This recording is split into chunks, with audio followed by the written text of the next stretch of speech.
TUDOR released a couple of new watches in 2023. There is now a white dial Black Bay GMT, two new versions of the Royal, a steel variation of the Black Bay 31, 36, 39, 41 lineup which used to only come in S&G, a completely new model called the Black Bay 54, as well as a brand new 41mm Black Bay with a red bezel. I managed to get my hands on all of the 2023 releases from TUDOR, and today, I wanted to talk about TUDOR's flagship model, and that is their brand new Black Bay Red. I will also be doing a review on the Black Bay 54 and stack it up against the Black Bay 58 as well as the ROLEX Submariner. Do subscribe and hit the bell icon if you are interested in seeing a review on the Black Bay 54 too. As usual, let's start with the specifications. This new Black Bay has a case diameter of 41mm. It has an in-house movement with up to 70 hours of power reserve. It is important to point out that this new Black Bay now has the METAS certification. As far as I'm aware, this is the only TUDOR model which has the METAS certification aside from the Black Bay ceramic. Among other things, being METAS certified means that this new Black Bay should run between 0 and +5 seconds a day. So in theory, you would never be late to a meeting, and you would only be early. This new Black Bay has a screw-down crown, and it is water resistant up to 200 meters. TUDOR currently offers this new Black Bay in 3 different strap options, and they all feature the T-fit system. The Jubilee style bracelet option is the most expensive, and it would cost you £3,720. The Oyster style bracelet model is a little bit cheaper and it retails for £3,630. And finally, the rubber strap option is the cheapest, and it would set you back £3,460. I do like the little details TUDOR made on the rubber strap. You will notice some snowflake patterns in the inner part of the strap. It helps to create small gaps between your skin and the strap, and it makes it more comfortable and breathable, especially during longer sessions in hotter weather conditions. And a side note, I think you need to literally cut the rubber strap for sizing, and this process is not reversible. But thanks to the T-fit, you will have a range of adjustment that you can make, so you should be fine even if your wrist size does change in the future. TUDOR currently only offers this new Black Bay with a red bezel, but I am pretty sure that TUDOR would gradually introduce other color variations to this lineup as well. Now, let's compare this new Black Bay against its previous model. Both watches have very similar specifications. They both come in a 41mm case, rock and in-house movement with up to 70 hours of power reserve, and they are water resistant up to 200 meters. But there are quite a few updates TUDOR made to this new model. First, the new Black Bay Red has a METAS certification, which is something that the previous model does not have. Both watches are simple free-handed time-only watches, but the new Black Bay is noticeably thinner than the previous model.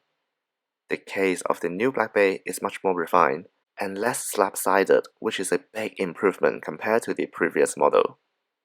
The mid-case is actually quite similar to the ROLEX Submariner.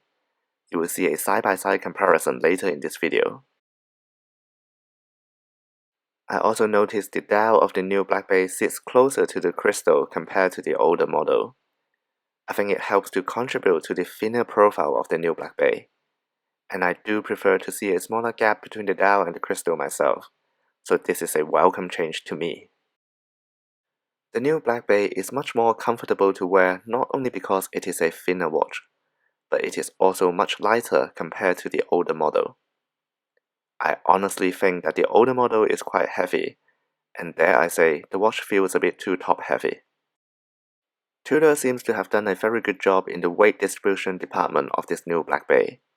It feels much lighter on wrist, and I think I will feel comfortable to wear the new Black Bay Red for an extended period of time, and especially on the rubber strap option. But I am not sure if I can say the same for the older model.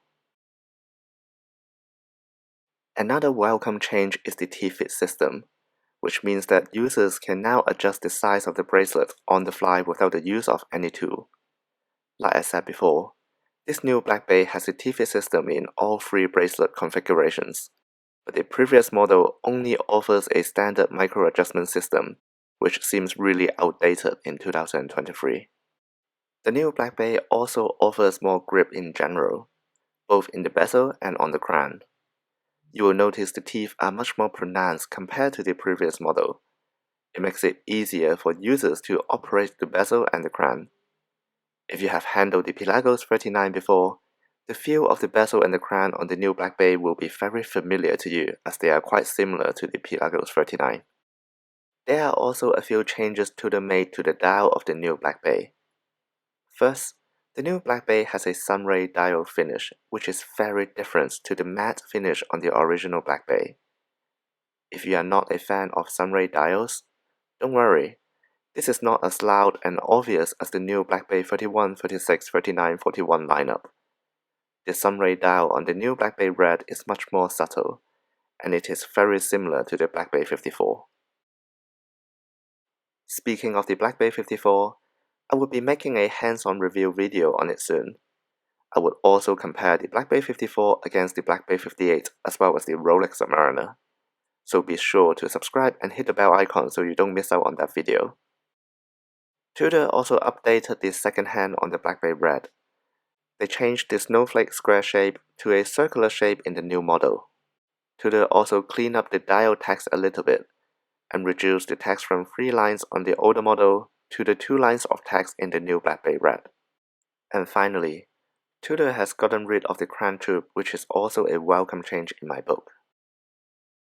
Now, let's compare the new Black Bay Red with the maxi case 40mm ROLEX Submariner. Well, what can I say? They do look quite similar, don't they? Whilst the two watches do look quite similar at first glance, they are actually 2 very different watches. The Submariner features a crown guard, and the Black Bay Red doesn't. The ROLEX is water resistant up to 300 meters, whereas the TUDOR can only withstand 200 meters.